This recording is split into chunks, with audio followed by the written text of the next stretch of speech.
Hi, Eric, Horse Through the Forge, back again with you. You noticed the last video was just part one. I didn't do it all together. It got a little long, and I figured to break it up into smaller chunks. I think it'd be a little bit easier to handle that way. So on the last video, we forge welded our first billet in this course to 25 layers. It's not perfectly flat, it's not perfectly dimensioned, but the closer you get to that perfect, the easier it's going to be for you at first. Later on, you'll be able to tuck stuff in and do a little bit better. So now we've got a bunch of forging scale on here, and this has to be manually removed. I've been a Klingspor house since my childhood, so of course they're my favorite. This is just the A24R, which is probably their most affordable of their grinding wheels. We're just gonna use an angle grinder to knock this scale off. We'll show a little bit of it. We don't have to get it perfect, but we do have to get it a little bit clean. A couple small flaws, and I'll show you in the video in the next section of it how good it needs to look to really work out. Yesterday I didn't mention, I'm forging on a big 50-ton press, and it has some advantages for me. Didn't always forge on a 50-ton press. Used to forge on a homemade 25. The 50 just makes drawing a little bit simpler, but it won't make any difference in the welding. The process is still the same, even with a lighter press, and it'll do just fine. So we're gonna go on, we're gonna get a wheel on our grinder here, and we're gonna set up our billet, and we're gonna grind it off. So we'll see you in a couple seconds.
Okay, so we've knocked off most all the forging scale, and it's pretty good. It's pretty clean,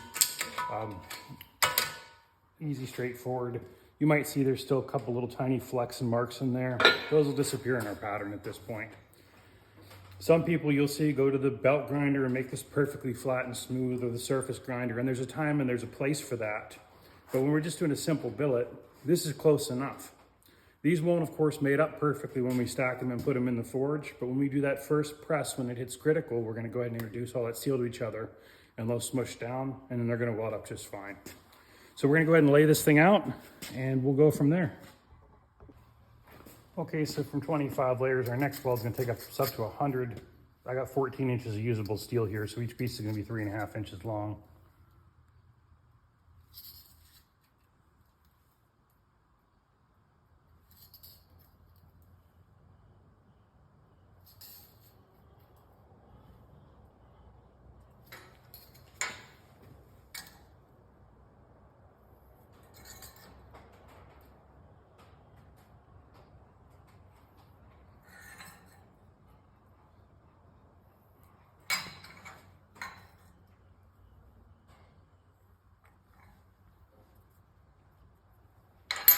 Don't forget to leave a little space for your kerfs. So there we're laid out 4 even pieces. I'm going to cut the video. I'm going to go cut these apart and then we'll continue from there. All right, so we're cut. We're stacked. We've got 4 even pieces, 3.5 inches long. You might be able to see in the end there the pattern you can see from a saw cut, which is why I like to do it. The next one, we'll probably just hot cut it to save some time. Anyway, so we're going to go ahead and we're going to weld these together. Just a little tack weld again. We just need spot welds with these big pieces.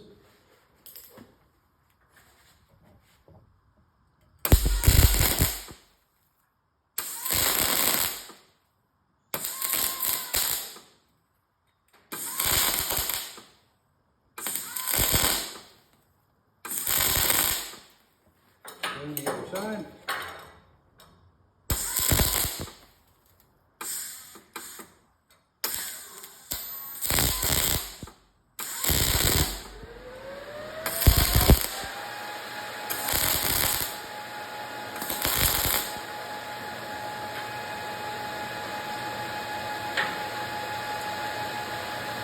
Put a handle on it once again just to make it easier to handle on the forward.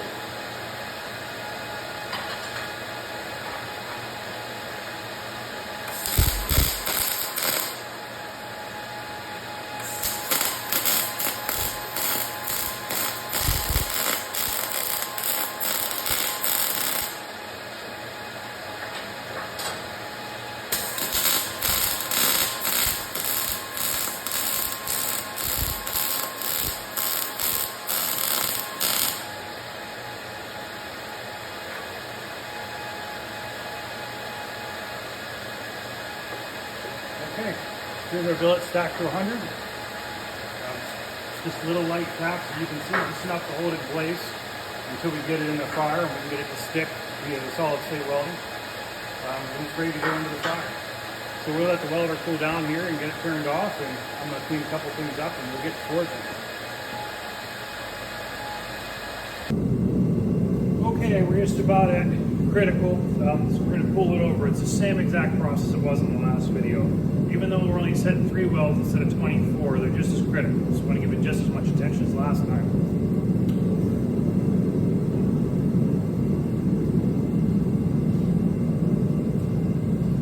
So out we come onto the furnace.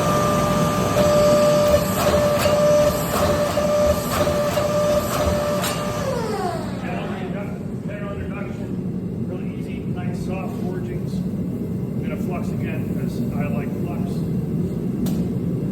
And we go back into the fire for our first soak.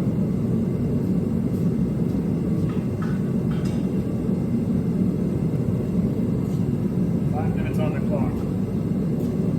It's important to be gentle on those. Those tack welds aren't very strong, obviously. We don't need to make a lot of movement at this point. We just need to push them together enough so that those flat sides are against each other that aren't quite flat. We've got a little topography from forging and from being grinding on them with an angle grinder. Get smashed flat together so the weld will start. I'm very much a fan of the idea that the weld actually happens in the furnace. And all we do on the press or on the hammer is introduce the steel to each other. Some people may disagree with me, but that seemed to help me, excuse me, wrap my mind around how to get things to go together. Anyway, 5 minutes on the clock. I'll see you in a few. Okay, the first soak's about done. So we're going to do the same thing we did last time. Coming out, we're going to gently introduce them. We're using a little more pressure this time, cause a little bit more deformation. But again, we're not trying to make huge size changes or anything. It's just about giving it a good little squish, nice and evenly across the whole billet.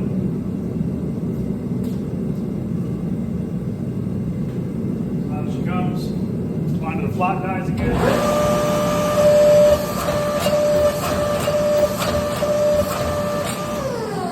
little bit of squishiness. We give it a little brush off. Get some of that rough scale off the sides. Get it out of the way, get cleaned back up. It'll help these little cracks to seal up a little bit better. There's the timer. And I'm going to flux a little bit again. Mostly paying attention to the sides.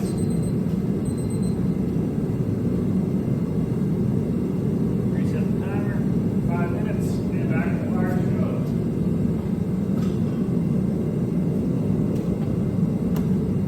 again, just a little bit of a time, nice and smooth. Got one more soak. Two more soaks, sorry, that was our first soak finished. So we got this soak coming up, and then one more after that, and then we'll start drawing our billet out. I'll see you when it's time to draw the billet out. The steps are the same as the last time, the same as that.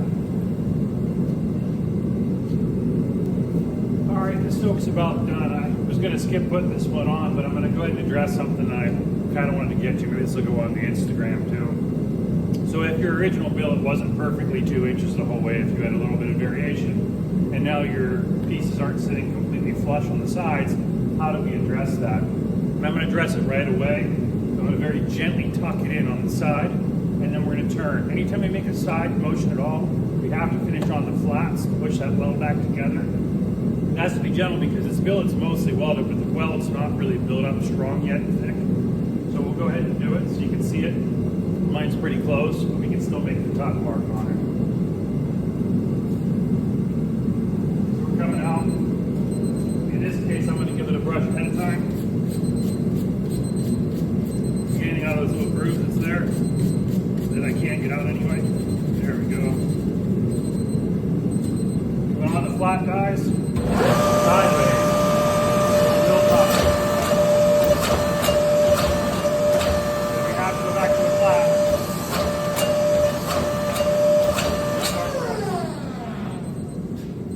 Reset our timer. Give it a little brush again. And now those sides are flat and even with each other. A little bit of flux. And back in the fire for our final soak. The important part there is just to be gentle in that motion. If you put too much deformation into it on the side this early on, you will split your welds apart, particularly if you didn't have them started good to begin with. So easy peasy, nice and gentle. See you in a few minutes. Okay, that's our final soak. Just about finished. Timer's gonna go off here in less than a minute. So same thing as last time. I'm gonna tuck it real quick, flat on the flat die, sorry, and then we're going to start the drawing process. We draw this out again. I'm going to go once again for about 2 inches by about 5/8. Give you a nice long billet I can cut in 3 pieces so we can get our stack up to 300 on the next weld process. So I guess pretty much here we go.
Working at a slightly higher temperature again here, we're not having too much trouble with decarburization because most of the core is protected. And it makes it just move a little bit better. Just dust a little bit of scale off the dies there so they don't press. So we'll get this a little bit warmer and then we'll continue drawing until we're to size.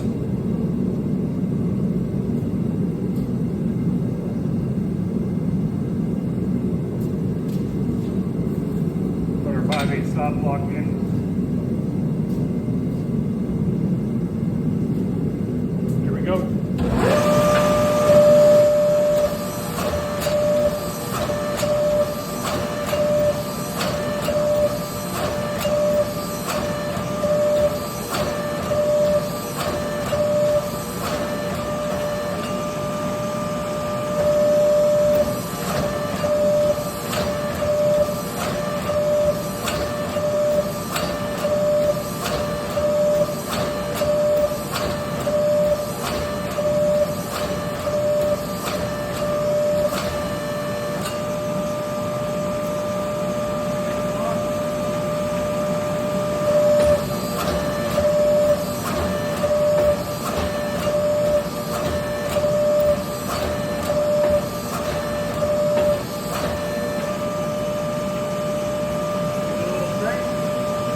300 layers, welded up. I'm gonna go ahead and set it out to cool for a little bit, and we'll mechanically grind it, cut it, stack it back up, and we'll move on to 300.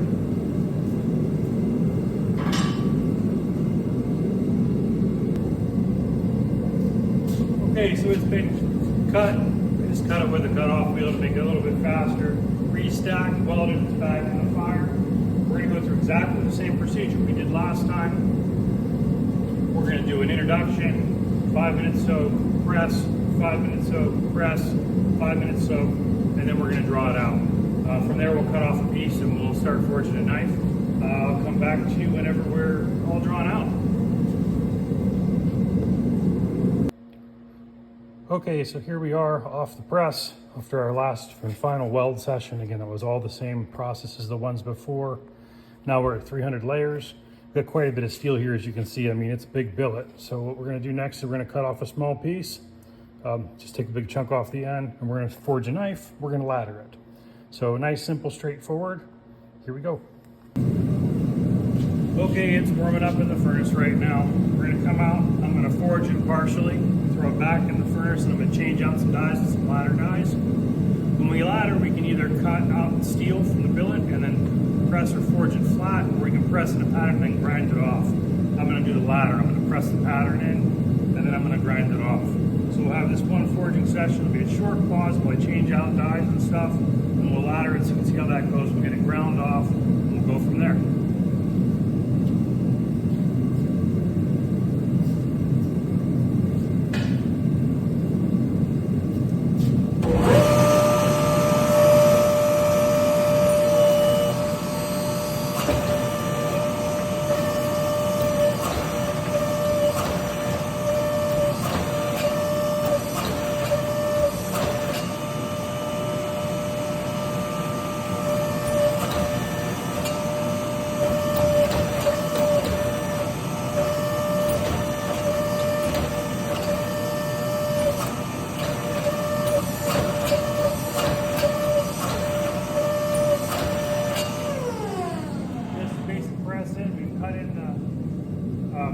The tang, got a little bit of kick out for a heel. We're going to put this in the fire. We're going to run it one more time to get it flat, and then we'll ladder.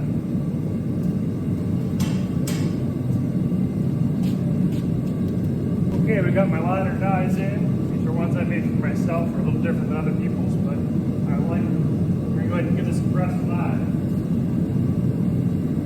It's going to be a hidden tang knife, so I'm not going to worry about laddering the tang.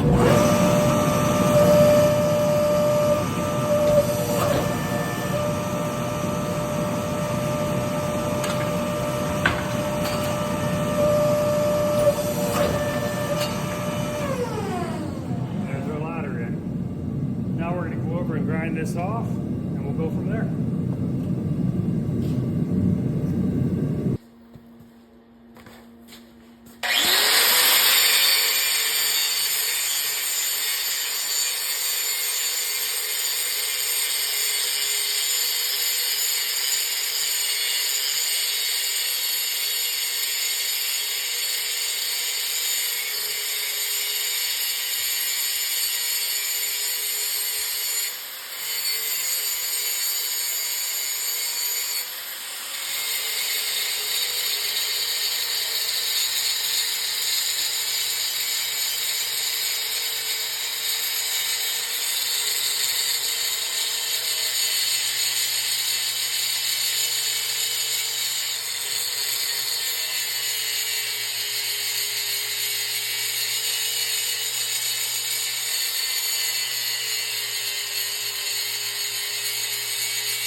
The ridges have been ground off. I'll show it to you as it comes out of the fire here. I've got my regular dies back and we're going to ladder dies out. So I'm just going to forge out the rest of this knife. It'll go relatively quickly. Because it's going to be a kitchen knife, we're going to go down to around 125 thousandths. Just kind of the size I like to be at, just a little bit heavy of an eighth so I can finish up the right thickness. I don't get into a whole lot of detail on the outside edges of the chef knife, purely because it's a complex enough shape that it's a little bit easier for me to just trim and grind into fit. But we'll get this forged out. We're going to put it in the oven overnight to anneal, and then I'll be back with you on another day, and we'll finish that knife up so we can see the pattern. Here we go.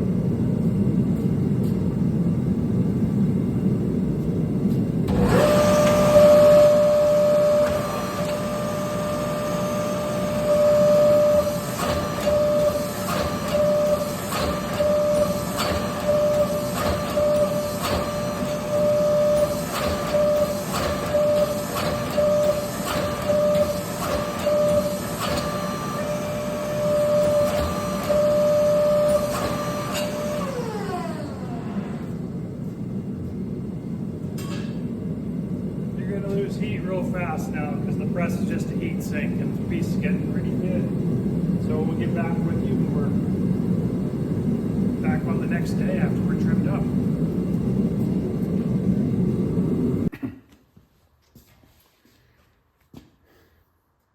So I finished forging that blade out, trimmed it, ground it, rough grind, heat treat, finish grind, etc. Because this is a video about Damascus, not about knife making. I made a bunka, so just a little simple one, straightforward, thin, you make whatever you want. It really makes no difference. Thinner knives are gonna make the pattern look different than a thicker knife, obviously, but that's still only somewhat going to occur because unless you have some real severe difference in thickness, it's not gonna be too much difference. So I've polished the spine and I polished the choil. We can see that we've got machine marks, and I'm probably not the best grinder, but I'm not even trying to get it absolutely perfect because I'm not going to leave the machine marks. So we got the machine marks. We're just going to lay this down now, and we're going to start working on changing the scratch pattern, changing the direction of it. Lock it down however you like on your particular system. Just going simple here. I'm going to start by changing all the scratches the same direction. I'm going to run it up to about 800 grit. We'll show a couple of short segments along the way. You don't have to worry in this about having absolutely laser straight lines to get that perfect like satin finish polish, nor do you have to worry about minor J-hooking or anything like that. You just need to get rid of the main scratches, get them going generally the same direction, get it down fine. The acid will take care of the rest of it when you have a pattern like this. The finer your pattern, the more you can kind of get away with it.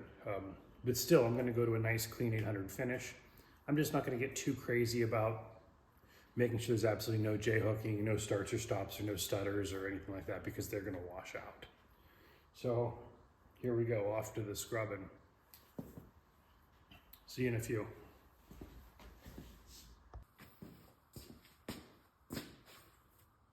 Okay, the scratches have all changed directions now. So we've got everything going longitudinally. Nice and simple. We're at 220 grit right now. You can see that I did differentially temper this, so we'll have a little bit of hum and line. When the Damascus patterns are more open and have more dark material than light material, I like to do this because it does make the pattern look a little bit different. You don't have to, obviously. If it's a 50-50 or you've got more bright than dark material, it's not worth doing because it won't show up anyway. But, so there we are, and we're just gonna start working our way through succession of grits. Go to 320 next. You can do this dry, you can use oil, you can use Windex.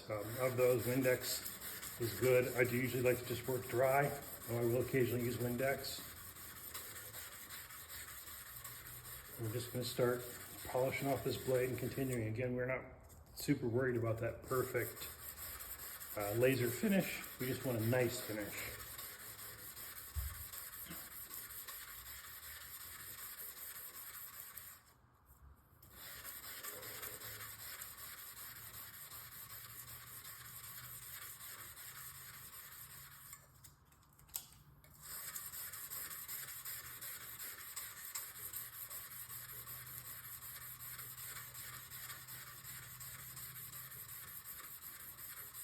And I'm not necessarily getting absolutely every scratch out from the grip before on this. I'm just getting a nice finish on it, because again, the acid's gonna soften up that finish a little bit. It's gonna crisp stuff out as far as the different metals go.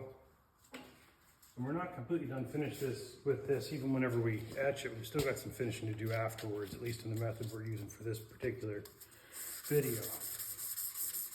So some 400.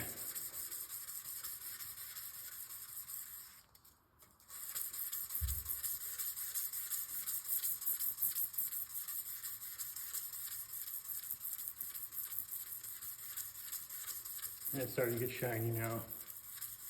Start to see my face in it.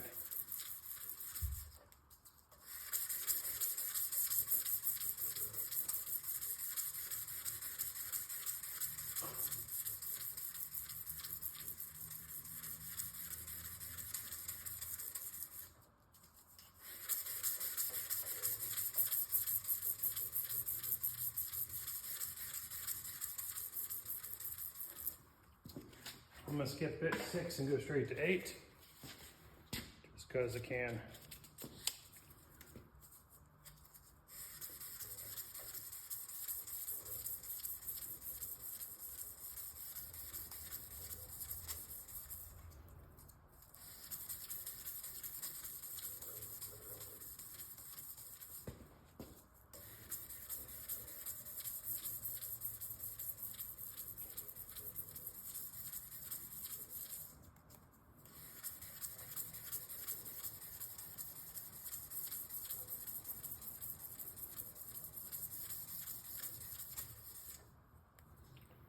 Alrighty, so I'm gonna go ahead and develop this polish a little bit more, though it, is getting to where it's almost good. And I'm gonna do the other side, and then we'll be back with you. We'll talk about acids a little bit, and we'll etch this thing. Okay, so we developed out this polish quite a bit. Again, as you can see, it's not perfect. It's got some hesitations and some little J-hooking in it and stuff. And I know that stuff is really undesirable in a satin finished knife, but the acid pretty much gets rid of that. Pretty sure that's why the ABS makes you do a satin finished knife. So anyway, first thing we're going to want to do is clean any greases or any dirt we have off of it. It's really quite helpful for getting a clean etch. Acetone seems to be my favorite thing to use. It seems to work good, doesn't leave any residue. The only thing about it that's bad is it's flammable. Other than that, it's pretty much harmless. Okay. So any grease, finger grease, or anything are cleaned off with my blade. Acetone out of the way. I'm just going to use a clamp for weight, and we're going to put it in here.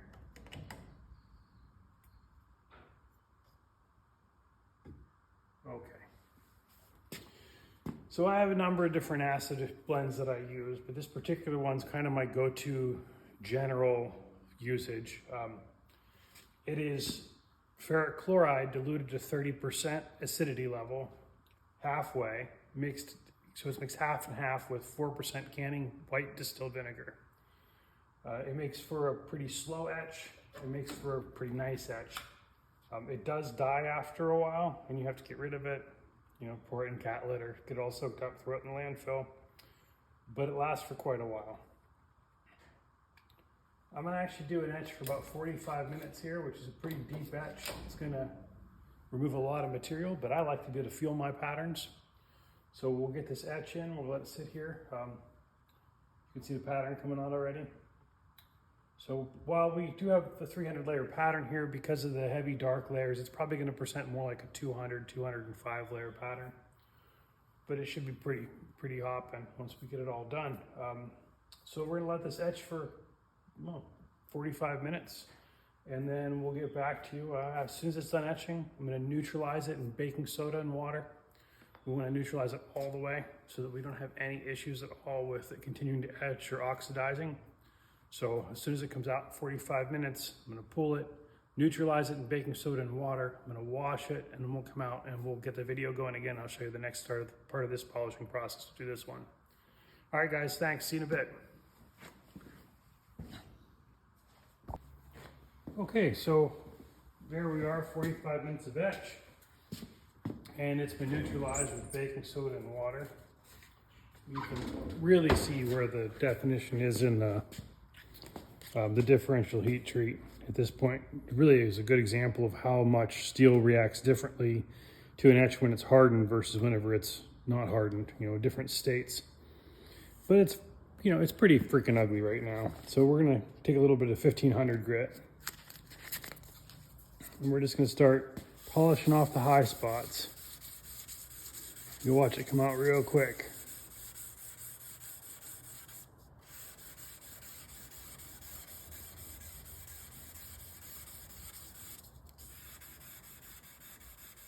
You'll be able to see that little bit of a Hamann line in there still. So use the differential heat treat. And we're gonna get a real nice rustic, but bright and contrasted finish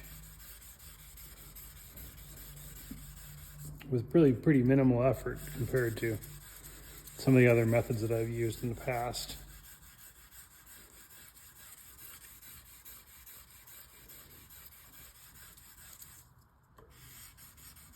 For the final finishing, minimal effort, that is. We've got plenty of effort in already. So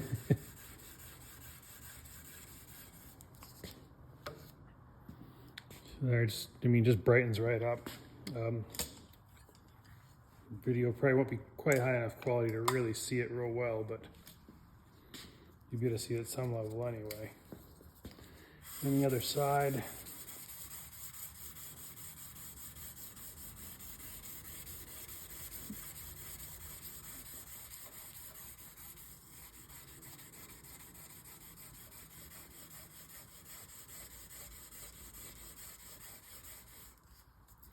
looking nice.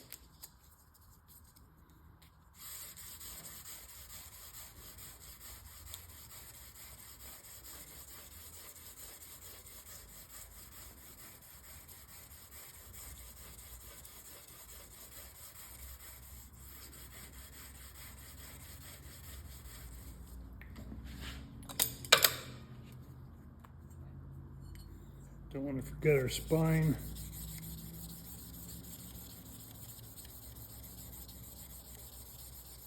A little bit of polish back there to bring those brights up to the top, the high spots. Just because that little bit of detail makes all the difference to the end user, and it gets rid of some of the oxidation too. My spines, of course, are rounded on chef's knives to take a little bit of tricking with. And then the choil.